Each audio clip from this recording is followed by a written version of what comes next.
आता एक महत्त्वाची बातमी। आरबीआयच्या एमपीसी बैठकीमध्ये आज व्याजदरांवर मोठा निर्णय घेतला जाईल। रिझर्व्ह बँक आज पतधोरणाचा द्वैमासिक आढावा जाहीर करणार आहे। गव्हर्नर संजय मल्होत्रा आजच्या आढाव्यामध्ये रेपो दर कपातीचा हॅट्रिक करण्याची शक्यता आहे।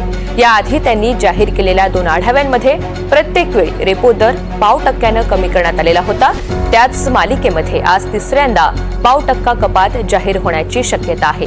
ही दर कपात झाली तर गेल्या 6 महिन्यांमध्ये रेपो दरात 0.5% कपात होणार आहे आणि त्यामुळे गृहकर्जदारांचा मासिक हप्ता कमी होण्यास खूप मोठी मदत होईल।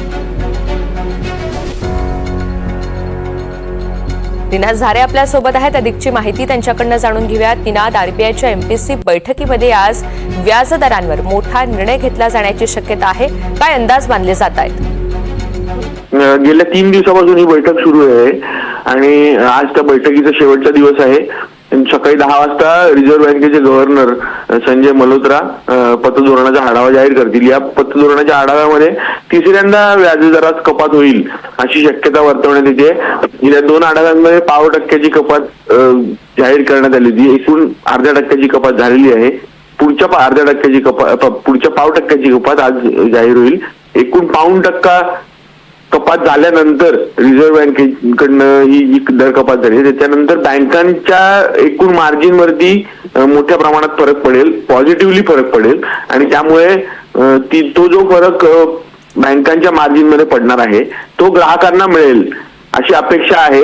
गेल्या 2 व्याजदर कपातींमध्ये बँकांनी सहभाग नोंदवलेला नाही असं म्हणायला हरकत नाही, कारण ज्या बँकांनी व्याजदर कपात केले ते अगदीच 50 बेसिस पॉइंट आपल्याला मिळाल्यावर ती ग्राहकांना फक्त 10 पॉइंट देणे किंवा 20 पॉइंट कपात करणे म्हणजे 0.20% कपात करणे एवढाच ग्राहकांना दिलासा मिळाला। पण आता तिसऱ्यांदा कपात केल्यावर मात्र बँकांना सुद्धा सुमारे 0.5% कपात करणे हे क्रमप्राप्त होईल आणि त्यामुळे ग्राहकांना मोठा दिलासा मिळेल अशी शक्यता आहे। त्याचप्रमाणे व्याजदरात कपात झाल्यामुळे अर्थव्यवस्थेचा जे गाडा आहे ते वेगाने फिरायला लागेल आणि एकूणच अर्थव्यवस्थेचे व्यापार युद्ध असेल किंवा डॉलरच्या तुलनेत रुपयाची घसरण असेल किंवा इतर ज्या जागतिक घडामोडी आहेत त्याच्या पार्श्वभूमीवर अर्थव्यवस्थेला जो फटका बसेल तो भरून निघण्यात सुद्धा यामुळे फायदा होईल असं म्हणायला हरकत नाही। अगदी, आणि त्याचमुळे आजची ही बैठक ही अत्यंत महत्त्वाची असणार आहे। त्यामुळे गृहकर्जदारांचा मासिक हप्ता सुद्धा कमी होण्यास खूप मोठी मदत होणार आहे। आजच्या बैठकीतनं नेमका काय निर्णय होतो ते सुद्धा पाहायचंय। धन्यवाद सविस्तर माहितीसाठी।